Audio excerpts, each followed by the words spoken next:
the last day on Vine was a very beautiful day because all on your feed, you're just seeing your favorite creators saying their Mhm. final goodbyes, Mhm. and like it felt like a family, like a final ceremony. And I really do Yeah. appreciate being a part of that all the way to the very end. Disruption. Welcome everyone to Creative Disruption. I'm Ricky Ray Butler, and I am so excited about the content that we're going to be talking about today, and the guest that we have, Dominique Barrett, also known as King Vader. Dominique, welcome. Thank you for Hey, coming. thank you for having me. Really appreciate being here.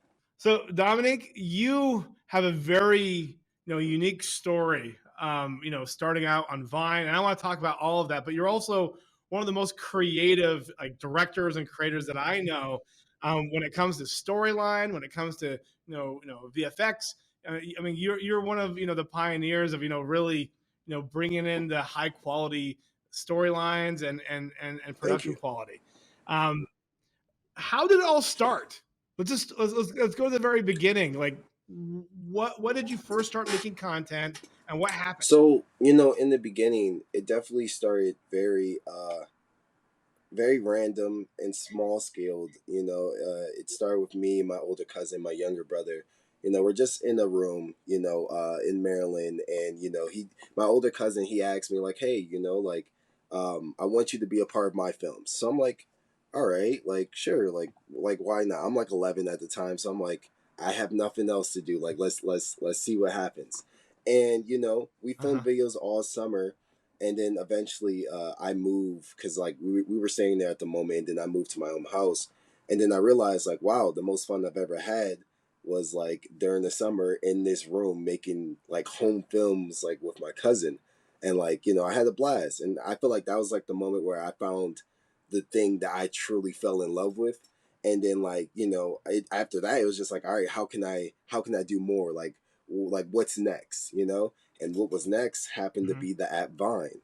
And I hopped on the app, and 6 seconds, so basically And how old were you at that time? at that time I was probably like 15, maybe 16 years old on Vine, and just like trying to find my footing on the ground, seeing all the goats like King Badge, Rudy Manusco, Wes Goods, Black, Mhm.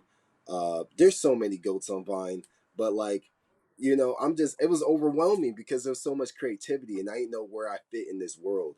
And, eventually I had to find a name. So I found my name and it became King Vader. And from that point on, it was about how can I create my own path and my own legacy. And we just started moving forward on Vine, really just having fun, hopping on, getting to do what I love, getting to make people laugh, adding a bit of like camera work here and there, starting to find like people are in the comments like, hey, this was cinematic. They're starting to use bigger words, and I'm like, hold on, this is what y'all talking about. So it started to kind of push me towards like my love for filmmaking, and it started on the 6 second app. And from then it was just about how can I do more, how can I be more. And after Vine had unfortunately shut down, it put me in the position to have to figure out um, what was next and how much do I truly love filmmaking. Like if I truly love filmmaking, then Mm. it's like I have to keep going past like this app shutting down, because that dream, that goal, it always felt bigger than just 6 seconds. So after Vine shut down, I pushed over to Instagram, to YouTube, started to make short films. Then they started to get longer and longer, and now like here we are working with Netflix, creating a new mini series that's never been done before called Netflix Dreams. And it's just I'm so happy that uh getting here has led, like the reason I'm here right now is just because I followed the gut. You know what I'm saying? So Mhm. that's out of all of it, I don't regret none of the journey. I'm glad to be here right now. Well, so tell me more about like Vine and your experience there. How did you come up with the name King Vader?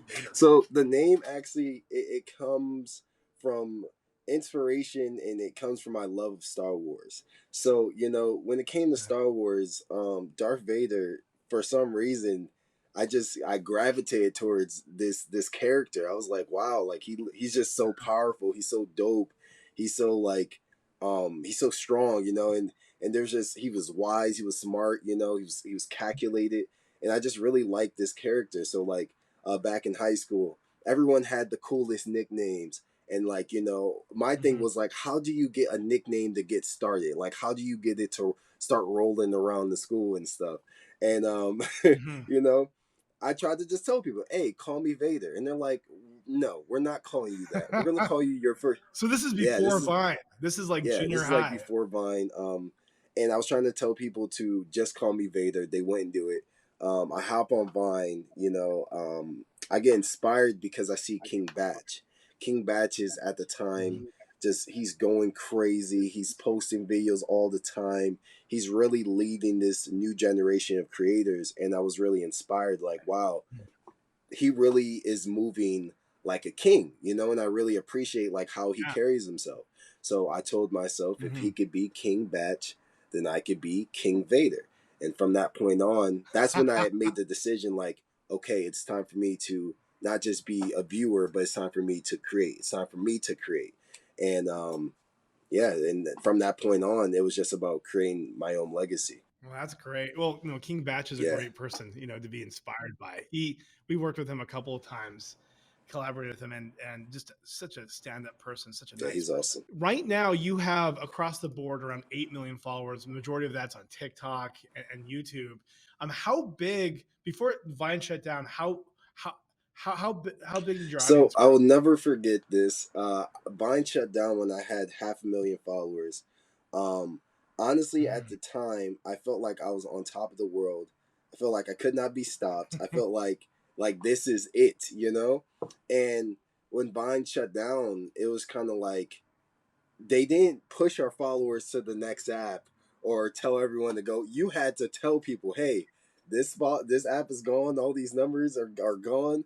Please follow me in these other places. So it was like losing like 500,000 followers really was like a huge blow to the chest, like to the feels. I'm like, wow, like, it felt Mhm. like something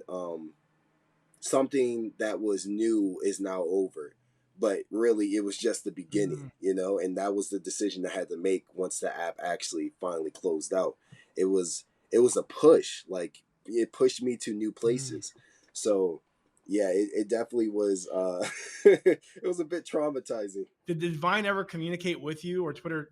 Did they ever communicate with you that this was going to happen? Like, how did that whole process So work? And they kind of, they made like a tweet and they're like, yeah, Vine shutting down. And I'm like, I don't want to say the exact date. I want to say it's like January 14th or maybe February. It was like, hey, it's shutting down.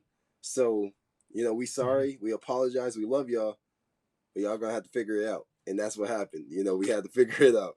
And honestly, Wow. up until then, it was like a moment of like a ticking like time bomb in a sense.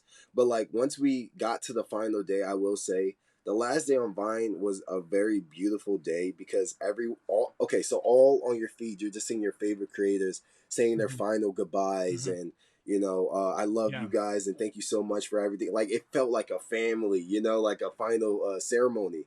And I really do Yeah. appreciate being a part of that all the way to the very end. But it's something that I'm glad that I was there to see. Yeah. I mean, for our industry, that's very Yeah, historic. It was a very iconic time. Vine really and Twitter could have done much better job if they would have been much more creator centric.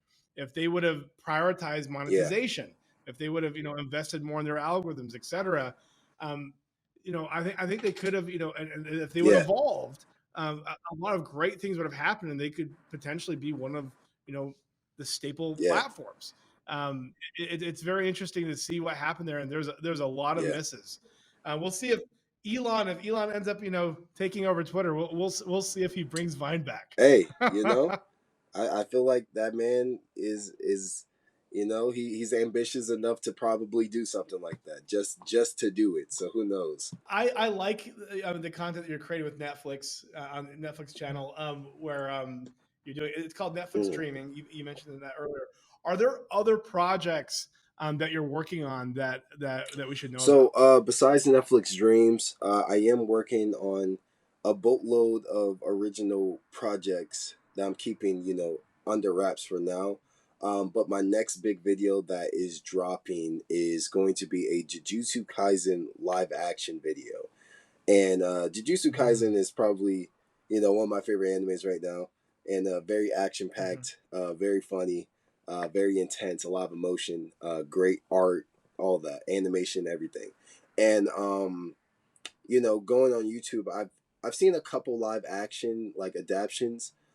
So it definitely was like, okay, like what do I want to do here? Like what's inspiring me? What direction do I want to take this in?